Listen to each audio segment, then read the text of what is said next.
Movie की शुरुआत में एक स्कूल गर्ल लिन को दिखाते हैं। उसके डैड की इनकम ज्यादा नहीं होती, लेकिन वो लिन को एक अच्छे स्कूल में भेजना चाहते हैं और इस स्कूल में एडमिशन मिलने के लिए वो वहाँ के हेड मिस्ट्रेस को बता रहे होते हैं कि लिन एक ब्राइट स्टूडेंट है और प्रीवियस स्कूल में उसने काफी सारे अवार्ड्स भी जीते हैं। ये कहकर उनको सभी डिटेल्स बता रहे होते हैं। तब हेड मिस्ट्रेस उनसे कहती है कि आपकी बेटी को हमारे स्कूल में एडमिशन दिलवाने के लिए हमें कोई प्रॉब्लम नहीं है। फिर वो लिन से पूछती है, क्या तुम इस स्कूल में स्टडी करने के लिए एक्साइटेड हो और क्या तुम इस स्कूल में पढ़ना चाहती हो? इस पर लिन जवाब देती है, नहीं।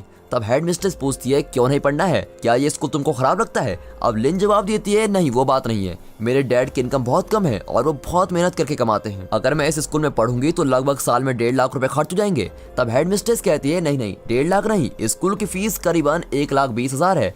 तब लिन उसके सामने लंच एक्सपेंस, पेट्रोल एक्सपेंस जैसे साल में होने वाले एक्सपेंसेस की एक लंबी कैलकुलेशन बता देती है और वो भी कोई बिना पेपर पेन यूज किए हुए। अब ये सुनकर हेड मिस्ट्रेस सरप्राइज होकर उसे कहती है, तुम सच में एक ब्राइट स्टूडेंट हो और हम तुमको स्कॉलरशिप देना चाहते हैं और तुमसे कोई फीस भी नहीं लेंगे, इसीलिए अब तुम बिना कोई टेंशन के यहाँ पढ़ सकती हो। और ऐसे करके उस स्कूल में लिन को एडमिशन मिल जाता है। उसे स्कूल में एक फ्रेंड मिलती है जिसका नाम ग्रेस है, लेकिन ग्रेस पढ़ाई में कमजोर होती है और एक दिन उसे एग्जाम के क्वेश्चन भी मिल जाते हैं। फिर लिन उसे उन क्वेश्चंस के आंसर को एक्सप्लेन करके समझाती है। फिर एग्जाम के दिन पता चलता है कि असल में एक टीचर ने अपने प्राइवेट ट्यूशन में उन क्वेश्चन को लीक किया होता है और ग्रेस भी उसी ट्यूशन में जाया करती थी। लेकिन लिन के उन क्वेश्चंस को कई बार एक्सप्लेन करने के बावजूद भी ग्रेस के दिमाग में कुछ नहीं जाता और उसे कुछ समझ नहीं आता। अब एग्जाम के चलते समय वो कुछ नहीं लिख पाती। उसे देखकर लिन उसे हेल्प करना चाहती है। अब एग्जाम में ABCD ऑप्शन आते हैं और सिर्फ एक ऑप्शन मार्क करना होता है, इसीलिए लिन तुरंत सभी आंसर्स को मार्क कर देती है और उन आंसर्स को एक रेजर पर लिख देती है। फिर उस रेजर को अपने शू में डालकर उसे ग्रेस के पैर की तरफ फेंक देती है। अब ग्रेस भी उस रेजर में देखकर आंसर को मार्क कर लेती है, लेकिन अब क्योंकि लिन के पास उसका शू नहीं है, इसलिए ग्रेस अपने एक शू को उसकी तरफ पास करती है, लेकिन वो शू वॉकिंग स्पेस में जाकर रुकता है और फिर टीचर के देखने से पहले लिन उठकर उस शू को पहनकर आंसर शीट को सबमिट करती है और बाहर आ जाती। फिर क्लास के बाहर आकर ग्रेस उसको थैंक कहती है और ग्रेस का लवर पैट भी आकर उसको थैंक कहता है और पैट उसे एक पेमेंट भी देता है। इनिशियली वो पेमेंट लेने से इनकार करती है, लेकिन फिर उसे एक सच पता चलता है, इस स्कूल में उसको स्कॉलरशिप तो मिली है, लेकिन उसके डैड फीस दे रहे होते हैं और इस बात की खबर लिन को नहीं होती है। ये बात पता चलते ही लिन को बहुत ही बुरा लगता है, क्योंकि उसके डैड की इनकम बहुत ही लो है और वो सब कुछ कैसे हैंडल कर पाएंगे। इस तरह सोचकर वो पैट के ऑफर को एक्सेप्ट कर लेती है और पेमेंट ले लेती है। फिर एक दिन पैट उसे कहता है कि मेरे 5 फ्रेंड्स हैं और एग्जाम में उन्हें तुम्हारी मदद चाहिए और वे सब एक सब्जेक्ट के लिए 3,000 रुपए देने के लिए तैयार हैं और उस साल में 12 सब्जेक्ट होते हैं और सोचिए, अगर एक सब्जेक्ट के लिए उसे 3,000 रुपए मिलते हैं तो 7 स्टूडेंट को हेल्प करने से उसे कुल मिलाकर लाख रुपए मिलेंगे और इस तरह उसके बैंक अकाउंट में पैसे बढ़ते ही जाते हैं। अब इन 7 स्टूडेंट को हेल्प करने के लिए वो एक नई टेक्निक का यूज करती है और उसका नाम है पियानो टेक्निक। अब पियानो क्लास के नाम पर वो उन स्टूडेंट्स को उनके घर में बुलाती है और उन्हें अपनी उंगलियों के मूवमेंट से ABCD से कौन सा सही ऑप्शन है ये समझाने के लिए पियानो यूज करती है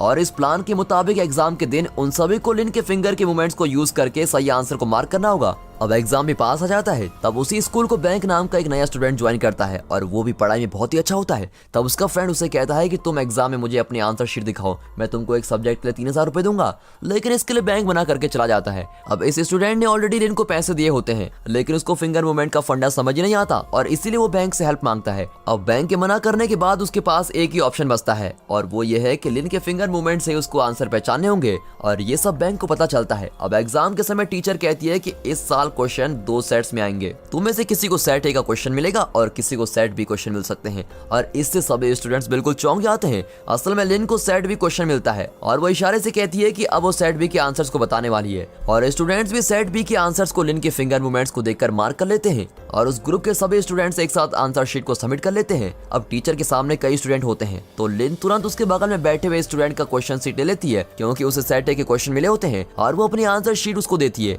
अब वो सेट A क्वेश्चन के सही आंसर को वर्कआउट करके फटाफट मार्क कर देती है और एग्जाम का टाइम समाप्त होने से पहले वो सभी को आंसर्स बता देती है और स्टूडेंट्स भी उसको नोट कर लेते हैं। तब बगल वाला स्टूडेंट उसे पूछता है कि तुम्हारी आंसर शीट पर तुमने अपना नाम क्यों नहीं लिखा है, क्या मैं अपना नाम उस पर लिख दूं?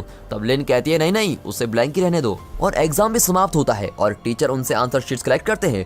फिर एग्जाम हॉल के बाहर बैठी हुई लिन से वो टीचर आकर कहता है कि तुमने अपना नाम नहीं डाला और आंसर शीट को सबमिट कर दिया, इसमें अपना नाम लिख कर दो। और उसी समय हेड मिस्ट्रेस लिन को बुलाती है। अब लिन घबराकर हेड मिस्ट्रेस के पास जाती है, तब वहाँ उसके बगल वाला स्टूडेंट भी रहता है। अब हेड मिस्ट्रेस लिन से पूछती है कि क्या तुमने इसकी आंसर्स कॉपी किए हैं और लिन भी कहती है नहीं। फिर उस स्टूडेंट को पूछने पर भी वो नहीं कहता है। तब बैंक कहता है कि नहीं मैडम, असल में इसने आंसर्स दिखाने के लिए मुझसे हेल्प मांगी थी, लेकिन मैंने मना कर दिया और इसलिए उसने लिन के आंसर्स को कॉपी किया है। और फिर हेड मिस्ट्रेस दोनों के क्वेश्चन और आंसर शीट चेक करती है। तब वो देखती है कि दोनों को अलग अलग क्वेश्चन सेट्स मिले हैं और वो टीचर हेड मिस्ट्रेस से कहती है कि क्वेश्चन अलग अलग हैं और एक कॉपी कैसे कर सकते हैं। बैंक लगता है कि आपको गलत इन्फॉर्मेशन मिली है और फिर ये देखकर हेड मिस्ट्रेस उन दोनों को वापस भेज देती है। लेकिन फिर हेड मिस्ट्रेस जब लिन के वर्कआउट शीट चेक करती है तब देखती है कि उसने सेट ए के आंसर को भी वर्कआउट किया है और वो फिर से लिन को बुलाकर कहती है कि तुम्हें तो सेट बी के क्वेश्चन मिले थे, तुमने सेट ए के आंसर को क्यों सॉल्व किया है, बताओ तुमने ऐसा क्यों किया। और ऐसा कहती बैंक कहता है कि उसने पैसों के लिए सब किया है। फिर पियानो क्लास और उससे कमाए हुए पैसे के बारे में पता चलते ही हेड मिनिस्टर लिन के डैड को बुलाकर कंप्लेंट करती है और उन्हें भी बहुत भला बुरा कहती है। इतना ही नहीं बल्कि अब वो लिन की स्कॉलरशिप को भी कैंसिल कर देती है और कहती है कि अब सिर्फ बैंक को ही उस स्कॉलरशिप एग्जाम देने के लिए इस स्कूल की तरफ से भेजने वाले हैं और तुमने उस अपॉर्चुनिटी को खो दिया है। इन सब बातों से उदास होकर लिन रोकर अपने घर जाती है और घर में उसके डैड उसको खूब डांटते हैं और उसके कमाए हुए सारे पैसों को लौटाने को कहते हैं और उसने जो कपड़े खरीद कर दिए थे उसको निकाल कर फेंक देते हैं। फिर दिखाते हैं कि लिन से कॉपी करने वाले स्टूडेंट को कोई इन्वेस्टिगेट कर रहा था और उन्हें वो स्टूडेंट जवाब दे रहे होते हैं। इसका मतलब कोई बड़े एग्जाम में कॉपी करके ये सब फंस गए हैं। और अब कहानी कंटिन्यू होती है। यहाँ ग्रेस पैट के पेरेंट्स से मिलने आई होती है और वहाँ सभी मिलकर डिनर करते हैं। तब पैट के पेरेंट्स ग्रेस से कहते हैं कि हम पैट को फॉरेन कंट्री के लिए एक प्राइवेट कॉलेज में स्टडी के लिए भेज रहे हैं और वहाँ उसे स्कॉलरशिप भी मिल सकती है। पैट तुम्हारे साथ रहकर बहुत अच्छी पढ़ाई करने लगा है और अच्छे स्कोर्स भी लाता है, इसलिए तुम भी उसके साथ उस कॉलेज में जाकर पढ़ोगी तो अच्छा ही होगा और तुम्हारी सारी एक्सपेंसेस को हम स्पॉन्सर करेंगे। तुम बस इसके साथ रहकर उस एंट्रेंस एग्जाम में इसे पास करवा दो, बाकी हम सब संभाल लेंगे और आगे चलकर हम तुम्हारी शादी भी करवा देंगे। फिर ग्रेस जाकर लिन से उस एंट्रेंस एग्जाम में पास होने के लिए उससे हेल्प मांगती है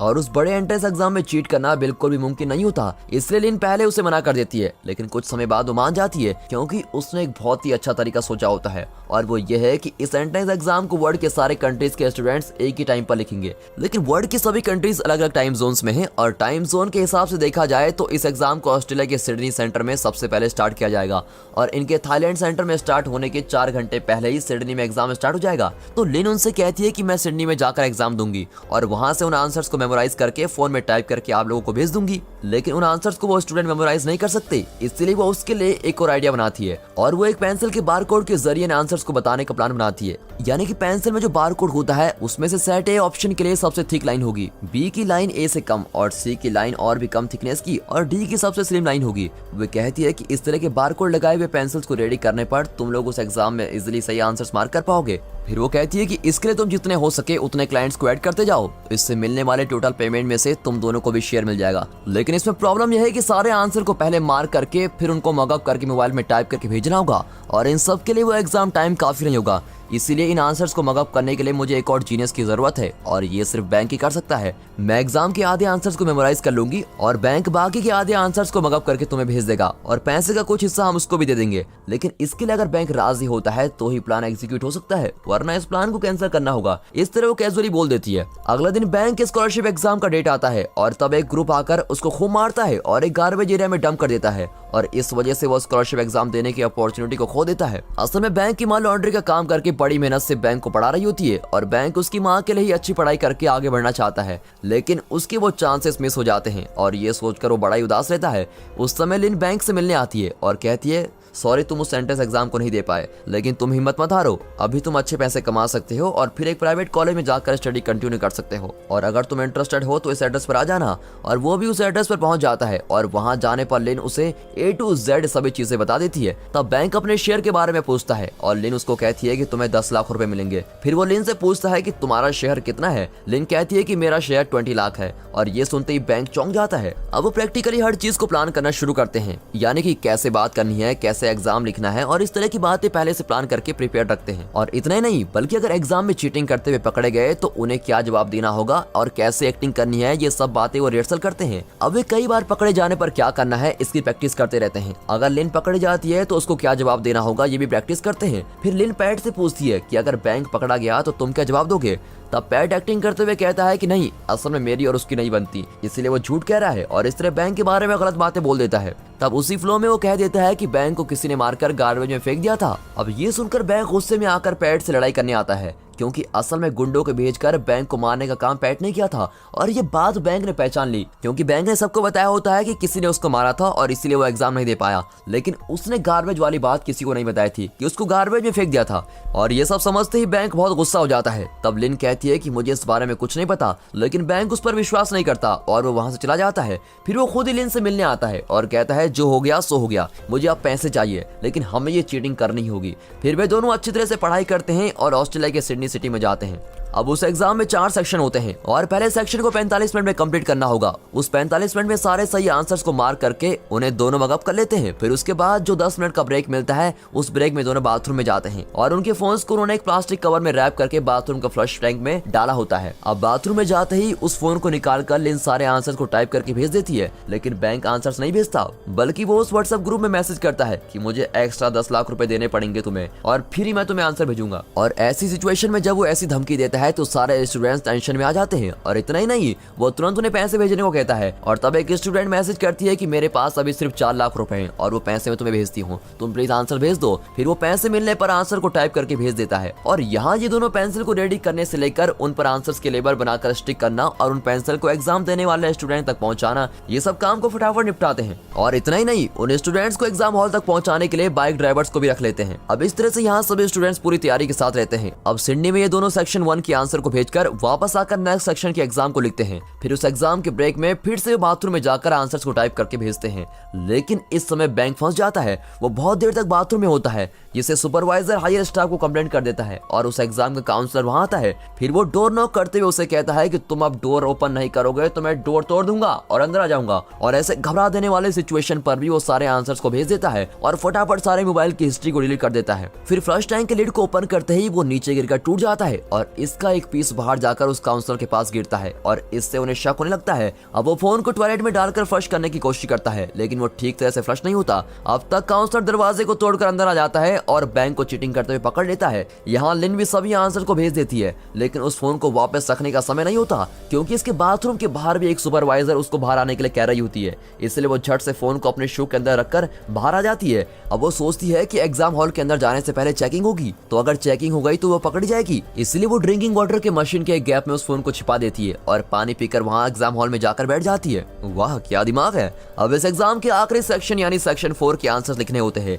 अब बैंक के पकड़े जाने से लिन को भी घबराहट होती है और वो इस सेक्शन के दौरान बिल्कुल भी कंसंट्रेट नहीं कर पाती और वो ज्यादातर आंसर्स को मेमोराइज नहीं कर पाती। तब उसे वो पियानो क्लास याद आती है और वो आंसर्स को एक सॉन्ग की तरह बनाकर मेमोराइज कर लेती है। फिर वो अपने पेंसिल को मुंह में डालकर आंसर शीट पर जानबूझकर वॉमिट करती है और कहती है मेरी तबीयत ठीक नहीं है, मुझे यहाँ से जाना है। और ऐसा कहते हुए वो हॉल से बाहर निकलती है और उसी समय लिन के डैड उस फैक्ट्री में पहुंच जाते हैं और उनसे पूछते हैं कि मेरी बेटी कहाँ है, क्या तुम फिर से कोई चीटिंग कर रहे हो। इस तरह कई सवाल करने लगते हैं और तब उनके फोन पर आंसर्स के मैसेज आने लगते हैं। अब लिन के डैड उस फोन को लेकर मैसेज को ना पढ़े, इसलिए वो दोनों एक झूठ बोल देते हैं। वे कहते हैं कि लिन और बैंक दोनों लवर्स हैं और एक ट्रिप प्लान करके ऑस्ट्रेलिया गए हैं। और ये सुनकर लिन के डैड शॉक हो जाते हैं और फिर वहां से चले जाते हैं। अब यहाँ लिन जैसे तैसे अपने फोन को लेकर भाग जाती है और तब सामने काउंसिल को देखती है। तब वो एक रूम में छिप जाती है और फिर भागकर एग्जाम सेंटर से बाहर निकल जाती है और चलते समय वो फोन में आंसर्स को टाइप कर ही रही है। फिर रेलवे स्टेशन में आकर वो आंसर्स को टाइप कर रही होती है और इस तरह वो सभी आंसर्स को टाइप करके भेज देती है और फिर सामने देखती है तो वहाँ एग्जिट की बोर्ड लगी होती है।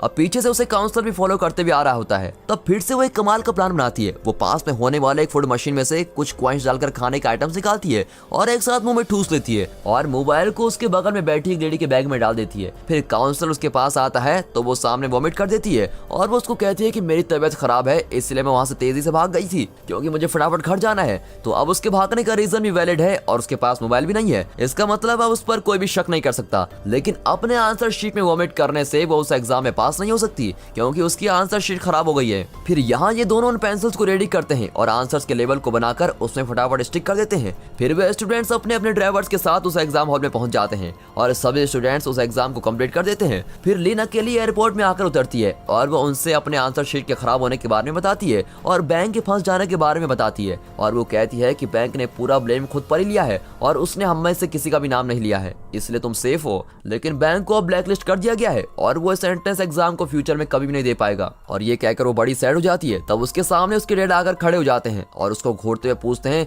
तुमने ऐसा क्यों किया। और लिन को कुछ समझ नहीं आता कि उनसे क्या कहना है। तब डैड पूछते हैं कि तुम और बैंक प्यार करते हो, इस बात को तुमने मुझसे क्यों नहीं बताया और तुम दोनों ऑस्ट्रेलिया तक चले गए। ठीक है चलो, अब तुम बैंक को साथ लेकर चलो, हम डिनर करके आगे बात को डिस्कस करेंगे। तब इतने अच्छे डैड से मैंने झूठ क्यों बोला, ये सोचकर उनको हक करती है और जोर से रो पड़ती है। अब वो उनको सब कुछ बता देती है और यहाँ इसकी हेल्प से एग्जाम देने वाले सभी स्टूडेंट्स को 1460 मार्क्स मिलते हैं क्योंकि सबने सेम आंसर्स लिखे होते हैं। अब लिन सभी बातों को अपने डैड को बताकर अपने शेयर के पैसों को भी लेने से इनकार कर देती है। उसके फ्रेंड्स उसे कहते हैं कि एटलीस्ट तुम अपने पैसे तो ले लो क्योंकि बैंक ने भी अपने शेयर के $2 मिलियन ले लिए हैं। इस पर लिन साफ मना कर देती है और कहती है मुझे वो पैसे नहीं चाहिए। फिर उनकी चीटिंग करने वाली बातें उनकी स्कूल तक पहुंच जाती है और लिन और बैंक को उस स्कूल से निकाल दिया जाता है। और फिर लिन एक स्कूल टीचर की जॉब के लिए अप्लाई करती है और वो एक मीडियम सैलरी वाली जॉब होती है। उतने पैसे काफी है सोचकर वो टीचिंग की जॉब करती है। फिर एक दिन बैंक लिन को उससे आकर मिलने के लिए मैसेज करता है और वो भी वहां जाती है तो देखती है कि अपनी माँ के लॉन्ड्री के काम को आसान करने के लिए बैंक ने कई वॉशिंग मशीन खरीद कर रखी होती हैं। और बैंक आकर उससे कहता है कि हमने सिर्फ एक एग्जाम ही दिया है और इस तरह GAT और PAT नाम के एग्जाम भी होते हैं और इन एग्जाम को ढेर सारे स्टूडेंट्स लिखते हैं और अगर इन स्टूडेंट्स को हम हेल्प करते हैं तो हम लाखों रुपए कमा सकते हैं। यानी अब बैंक जो एक अच्छा स्टूडेंट हुआ करता था वो अब 100% बिगड़ गया है। लेकिन लिन उससे कहती है कि मैं अब तक बहुत गलतियां कर चुकी हूँ और आगे उन गलतियों को फिर से दोहराना नहीं चाहती। अब मैं ये नहीं कर सकती और तुम मुझे छोड़ दो। अब ये कहने पर बैंक उसे ब्लैकमेल करते हुए कहता है कि अगर तुम मुझको चीट करने में हेल्प नहीं करोगी तो मैं सबको बता दूंगा कि तुमने मेरे साथ मिलकर उस एंट्रेंस एग्जाम में चीटिंग की थी। और लिन उसे कहती है कि तुम्हें जो करना है करो। फिर बैंक उसे फिर से ब्लैकमेल करते हुए कहता है कि अगर तुमने मेरी हेल्प नहीं करी तो मैं उन सभी बच्चों के नाम बता दूंगा जिनको तुमने चीटिंग करके पास कराया है और इस तरह उनकी जिंदगी भी खराब हो जाएगी। इस तरह बैंक एक विलन की टोन में बातें करता है और इस पर भी लिन उससे कहती है कि तुम्हें जो करना है करो और ये कहकर वो चली जाती है। लेकिन लिन इस ब्लैकमेलिंग को सुनकर बाहर जाकर खड़ी हो जाती है और कुछ सोचने लगती है। अब दोस्तों इस सीन को याद रखिए क्योंकि इस सीन के बाद आने वाले इस मूवी की क्लाइमेक्स को अब मैं बताने वाला हूँ और उसके बाद इस मूवी का क्लाइमेक्स इस तरह भी हो सकता है। ये सोचकर मैंने अपना क्लाइमेक्स बनाया है और दोनों क्लाइमेक्स में से आपको मेरा क्लाइमेक्स अच्छा लगा या डायरेक्टर का क्लाइमेक्स, आप अपनी राय कमेंट सेक्शन में जरूर दें। अब डायरेक्टर के क्लाइमेक्स को देखते हैं। लिन उसकी ब्लैकमेलिंग को इग्नोर करते हुए उसको कह देती है कि तुम्हें जो चाहे करना है करो और वो घर जाकर अपने डैड से सभी बातों को शेयर करती है और यहाँ बैंक भी सबकी पोल खोल देता है। लेकिन लिन के डैड उससे कहते हैं कि तुम घबराओ मत, जो भी होगा देखा जाएगा, मैं हमेशा तुम्हारे साथ हूँ और ये कहकर उसको हिम्मत देते हैं। और फिर आगे चलने वाले सभी इन्वेस्टिगेशन में उसके डैड भी उसके साथ जाकर उसकी हेल्प करते हैं और इस तरह इन्वेस्टिगेशन चलते रहने पर ये मूवी यहाँ पर खत्म होती है। अब मैं अपने सोचे हुए क्लाइमेक्स को बताता हूँ। क्लाइमेक्स ये है कि बैंक जब दूसरी बार उसको ब्लैकमेल करता है तब लिन सोचती है कि अब तक तो काफी गलतियां कर चुकी हूँ तो आखिरी बार एक और गलती कर देती हूँ। फिर वो बैंक के ब्लैकमेल से डरकर उसको हाँ कर देती है और ये सभी बातें जाकर वो अपने डैड को बता देती है और कहती है कि बैंक मुझे ऐसे ब्लैकमेल कर रहा है, इसलिए मेरे पास कोई और ऑप्शन नहीं है डैड, मुझे मेरे फ्रेंड्स को बचाना ही होगा और मेरी लाइफ ऑलरेडी स्पॉइल हो चुकी है लेकिन मेरे फ्रेंड्स के साथ ऐसा नहीं होना चाहिए और इस बार मैं आपसे झूठ कहकर कुछ नहीं करना चाहती हूँ, इसलिए मैं आपको सब कुछ सच बता रही हूँ। अब ये सुनकर उसके डैड कहते हैं ठीक है बेटा, इस बार हम तुम्हारे फ्रेंड्स को बचाने के लिए आखिरी बार इस गलती को करेंगे। अब ये कहकर उसके डैड भी उसके प्लान में इन्वॉल्व हो जाते हैं और उसके डैड कई सालों से टीचिंग कर रहे थे और इसलिए उन्हें काफी एक्सपीरियंस भी है और डैड भी उसके साथ मिलकर टीचिंग का प्लान बनाते हैं। और इसी के साथ दोस्तों ये मूवी यहाँ पर खत्म होती है। तो दोस्तों कैसा लगा आपको मेरा क्लाइमेक्स? इनफैक्ट इस क्लाइमेक्स को यूज करके इस फिल्म का अगला पार्ट भी बनाया जा सकता है। आप लोग जरूर कमेंट करके बताइए कि आप लोगों को दोनों में से कौन सा क्लाइमेक्स ज्यादा पसंद आया। बाकी मिलते हैं अगले दिन दूसरी वीडियो के साथ, तब तक goodbye and finally thanks for watching.